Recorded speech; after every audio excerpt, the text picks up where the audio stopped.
What's going on, my cool cats and kittens? It is your boy Dustywhy, back from a little bit of a New World slumber here. I've been branching off, playing some different games here and there, some World of Warcraft, some survival games, but I'm back. I've missed it. I know you guys have missed me, and you've been asking for this for a little while, so let's get into my Season 4 Bruiser build guide. Come on, guys. God f***ing damn it, bro. Up in 40. Got him. So tilted. We're making order look like the fucking bird. Now you're done.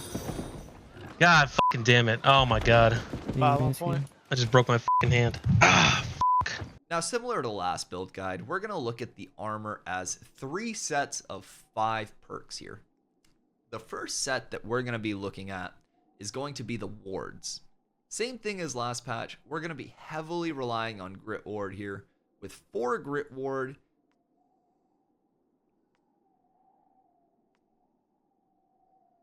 and 1 Enchanted Ward. The Enchanted Ward comes from our Freedom Pants, so that cannot be changed. The Grit Ward is going to give us 12% damage mitigation as long as we have Grit.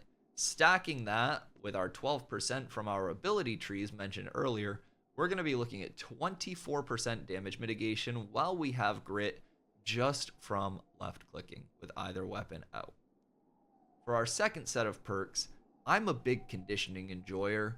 This is because conditioning provides a similar effective HP to health across the board if you're taking focused types of damage for a much lower price. As a point bruiser, I find myself taking primarily slash, strike, and void damage. We see a little bit of fire because of the flamethrowers, but not a ton in most wars. So, I'm going to opt for 3 slash and 2 strike damage. We've got the strike conditioning on my helm and on my gloves. And we've got the slash conditioning to take care of that slash damage on my chest, my legs, and my boots.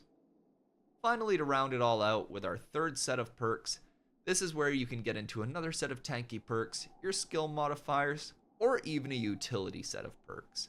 What I like to add in here is a nice mix of everything. Because of my Freedom Pants, I run 2 slots of Freedom on my legs and on my helm. On my gloves, I've got my Insatiable Gravity Well, a slot of health on my boots, and finally on my chest, a slot of Abyssal Conditioning to add a little bit of tankiness for that constant void damage throughput that I'm going to be tanking thanks to these Mag Glove Void users. Now, the void damage isn't going to be very bursty, but it is a little bit of an annoyance, a tick that's added in there, and just some kind of throughput that you can help mitigate. You can switch this third set of perks around pretty much however you would like. The one thing that I would recommend is always keeping at least 4 freedom on your armor total. My great axe of choice at the moment is not going to be Hardbist because I don't have the money for that right now, but I do have Refreshing Move, Enfeebling Maelstrom, and Shirking right now. Shirking is a great addition to getting faster ults out with the detonate generation there every time Shirking hits. I would like to replace this with either Thwarting Counter or Thwarting Strikes down the road as one becomes available, but until then, I think Shirking is the third best option. Over on the Warhammer side of things, we've got Plague Strikes, Sundering Shockwave, and Thwarting Counter. Now, I love Thwarting Counter as a bruiser. As a Warhammer player, you may opt for Trenchant or even Thwarting Strikes or something else. If you are opting for something else, let me know down below in the comments how that's feeling for you. I definitely love the Thwarting Counter because that's going to give an addition to all of your abilities as well if you're hitting other bruisers who are gridded. I've currently switched over to double opals in my weapons here. I was previously excited for the Jasper tech, but looking at it realistically, Jasper Runeglass is currently bugged, so it's only giving 1 stack of 8%. It's also counting towards Empower Cap, which isn't a bug, that's just a mechanic of Jasper. The counting towards Empower Cap is kind of rough because it's very easy for us to get towards Empower Cap and cleanse up for our combos, so that can almost be wasted on weapons. So for right now, I've opted for double opals. I know there are some people experimenting with different gems as well, So there could be something that comes out in the future that's a little bit more optimized for each weapon. Last but certainly not least, our jewelry set for Season 4 is changed a little bit based on Season 3, just a slight optimization here based on some recent changes. We've still got the Ankh with our slash protection added. Some people opt for stamina recovery here. I personally prefer the slash protection. That is a little bit like to each their own though. You may find that you prefer stam recovery. You may find that you don't stam out that much. It really just breaks down to how you are as a player. Over on my champions ring this season, we are actually opting for slash damage over keen awareness now to make sure that we are getting as close to empower cap as we can during our throughput phase where we don't have our cleanse active. Keep that empower up as much as possible since that is going to be a nice 7.1% base to start on. In addition to that, you can also craft Privateer's Heirloom using dense materia, and that's going to be a slash damage hardy roll that you can then reroll Invig onto. So there are a couple of different ways to get this ring if you're having really bad luck with your champion's ring. You will just need your seals, your dark matter, and your jewelry matrix to reroll, so make sure you've got all of those prepared. For my earring, due to recent changes, I am largely in love with Refreshing Toast, Nimble, and Fortifying Toast. Fortifying Toast received a buff, so it is now an 80% uptime on a 10% cooldown with 8 seconds of duration. So every time you're drinking one of your potions, you're going to grab a nice 20% Fortify, and that's only got a 2-second downtime. So in those moments of, oh no, I need a health potion, you get a nice little buffer, and when you're pre-potting, popping your regens and getting active, or popping your serum if you play those like I do, you're also going to get that nice little 8-second Fortify to play around.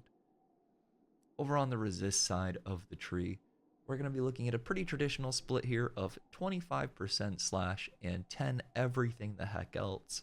I was previously running a little extra arcane protection, but I feel like detonates this season aren't doing nearly as much damage as they have in previous seasons, and that warrants us dropping the arcane protection down a little bit.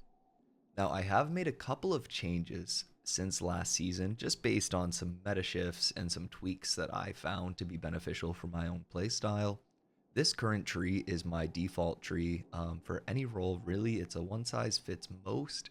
You can tweak a couple small things to your playstyle and your role. We'll get into that here in a second. What I'm currently running is what I call my one size fits most again.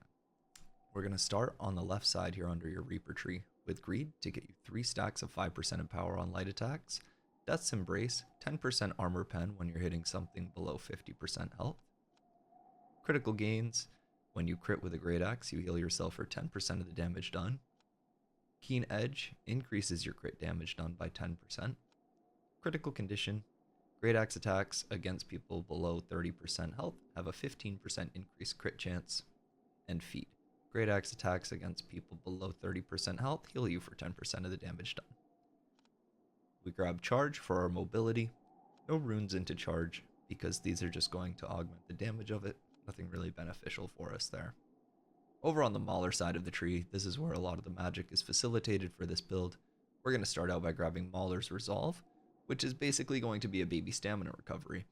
While you're holding your great axe and you're below 50% health, if you get hit, you gain 40 stamina. This is on a 20-second cooldown. This is really nice right now for those that are opting for slash protection as well on their Ankh instead of stamina recovery. Really helps you mitigate some of that loss of your stamina recovery.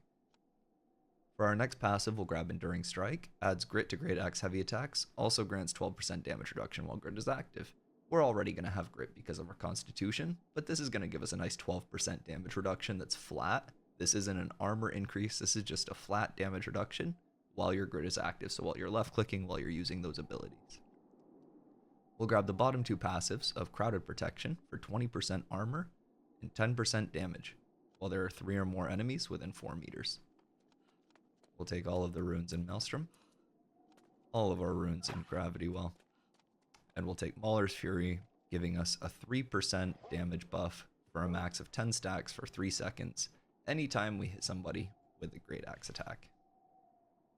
A couple of changes that you can make with this build.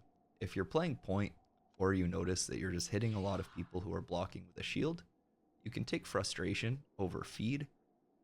You could even drop Critical Condition. I personally recommend dropping Feed. You could pick up Frustration, say, if you're a point bruiser and you're hitting sword and boards, or if you're an OPR and you're noticing a lot of sword and boards. If you're playing almost like a top quad or somewhere that you'll see more mobility in the people that you're hitting, you could also drop this point and Feed, and you could come over to Gravity. Just gives you a nice little route. You can interrupt flashes, you can interrupt a lot of movement abilities with that, not only with your Grav, but also with your Maelstrom pull. So like I mentioned before, a little bit of customizability with this. You can flex the actual skill tree to your liking. You can make some small tweaks here and there, and you may notice some difference with the playability of it. Over on the Warhammer tree, we are going to notice a couple of key changes versus my Season 3 tree. Now, these are changes that I'm still experimenting with, so I'm not 100% locked down on these. I'd be open to any feedback, any ideas that you guys might have on this. Leave those down in the comments below and let me know how you're running your Warhammer tree, because there are definitely a few options with this. What I'm currently trying out and having the most fun with and seeing the most impact with is actually going to be dropping our Crowd Crusher Ultimate Aftershock. So, the big changes that have been made to facilitate that is a recent buff to Opening Act, which increases Armor Breaker damage by 25% against targets above 70% health. So this is a really nice opener. It also pairs really well if you're looking for what I call a safety det or a Warhammer detonate, where you're going to Shockwave, Armor Breaker with a heavy attack, and then you're going to basically detonate on top of all of that. It's really safe, really secure, gets you some nice empower, and with Armor Breaker doing so much burst damage, it can be a really potent combo. But into the passives themselves. We're going to start out under the Juggernaut tree, grabbing Hammer Time. Gain Empower on a heavy attack, increasing damage by 20% for 4 seconds. You'll grab Hardened Steel underneath that, adding Grit to your Warhammer heavies, which we already have, but this gives us another 12% damage reduction while Grit is active, similar to our Great Axe tree. Exhaustive attacks, all Warhammer abilities apply exhaust, slowing target stamina regen by 20% for 5 seconds. Now this doesn't stack, but this is a fantastic buff to keep up all the time on those clumps. Contemption increases heavy attack damage by 15% against targets under 30% HP. This is really nice for securing kills with your Warhammer, especially if you're pairing that heavy attack with an Armor Breaker or a Shockwave or any of those supportive abilities. Quick Recovery. This is going to be the main facilitator of our cooldown reduction. Heavy attacks that hit reduce cooldowns by 7%, but this can proc 5 times per attack, giving you a possible cooldown reduction of 35% per heavy attack on a clump. Power Through Pain, deal 35% extra damage for 1 second after taking damage. Between Power Through Pain giving us 35% and Hammer Time giving us 20%, it's very easy to be at Empower Cap with a hammer. You pop a cleanse and get rid of those weakens, and then you're going to be above Empower Cap for those hammer detonates. To help those hammer detonates over on the Crowd Crusher side, we're going to start out with Outnumbered. Outnumbered increases our armor by 25% if 2 or more enemies are within 3 meters. Very nice for a little bit of extra tankiness in those clumps. We'll grab Concussive Impact here. 15% increased damage against targets affected by Warhammer debuffs. And Prevailing Spirit will heal for 35% of the damage dealt when using Crowd Crusher abilities. In terms of our abilities, we're going to be looking at Armor Breaker. So we're going to penetrate 35% of the target's armor. Very big in this heavy armor meta. We do still see a lot of bruisers running medium, but there is a good mix of heavy working its way in, especially with every support player being heavy right now. I think this adds a lot of value. And to further that value, we're going to add Grit to Armor Breaker, and Armor Breaker is going to inflict a rend on the target, reducing their armor by 30% for 10 seconds. This is one of the largest sources of Grit that we can one of the largest sources of rend that we can output as a bruiser, and this is going to add a lot of value for us. Underneath that, a new change is going to be Opening Act. Like I mentioned before, this was recently buffed And now it gives Armor Breaker 25% damage against targets above 70% HP. Under Crowd Crusher, we'll grab Shockwave. We'll grab Frailty, so we add in a 10% weaken to anything hit by Shockwave. Then we expand the radius to a 4-meter radius. Path of Destiny with a Stagger, and ability cooldown is reduced by 5% for each enemy hit with Path of Destiny for a max of 5 enemies here. So you can get 25% cooldown reduction on your path if you path a clump. You go in, throw a couple of hammer heavies, get your cooldown reduction, and you've got everything back up and good to go. This is going to give you a lot of burst damage, a nice easy empower cap, and a lot of safety to play around, shockwaving yourself out of clumps, pathing clumps, and healers to support your army, and giving yourself that nice sustain and kill potential too. As always, gamers, I greatly appreciate you checking out the build guide, checking out my content every day, whether it's here on YouTube, over on TikTok, or my daily live streams over on Twitch, all under the same name at Dustywhy there. If you guys want to see a lot of OPRs, a lot of wars, and a ton of content, stop by one of those 3 or all of them, slam that follow button, and say what's up. If you guys have any questions about this build guide, you'd change anything at all, let me know in the comments. I'd love to hear what people are running, what the differences are, and what's feeling good right now. I'm always down to try the new builds that you guys are cooking up. I hope you guys have a fantastic Season 4. We'll be back for the Season 5 meta as soon as that comes out, gamers. Peace.